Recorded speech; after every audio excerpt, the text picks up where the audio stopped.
আমি গোপালগঞ্জের পোলা। আমি বঙ্গবন্ধুর আদর্শ নিয়ে বড় হয়েছি।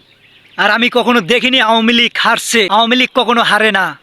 আওয়ামী লীগ হারতে শিখিনি। আমি দেশে থাকতে কোনো রাজনীতি করিনি।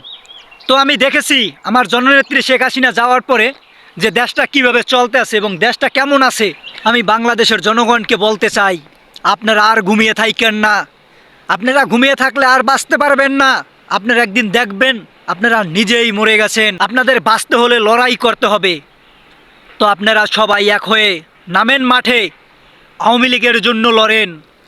কারণ আমাদের বাঁচতে হবে। বাংলার জনগণকে দেখতে চাই। আওয়ামী লীগ যারা আছেন মাঠে নামেন।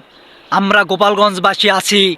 বঙ্গবন্ধু শিখিয়ে গেছে বাঁচতে হলে লড়াই করতে হবে। আমরা লড়াই করতে শিখেছি।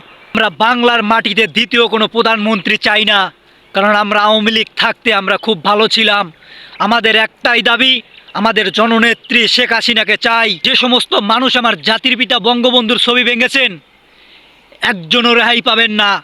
আমার জননেত্রী শেখ হাসিনাও যদি বলে তোরা থেমে যা, আমরা থামবো না, আমরা গোপালগঞ্জের ছেলে, আমরা তাদেরকে দেখে নেব।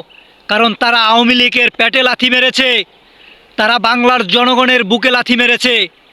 তারা বঙ্গবন্ধুকে মারেনি, তারা বাংলার জনগণকে মেরেছে। তাই আমি একটাই কথা বলি, আমাদের আওয়ামী লীগ প্রয়োজন। সবাই আমরা বলি জয় বাংলা, জয় বঙ্গবন্ধু।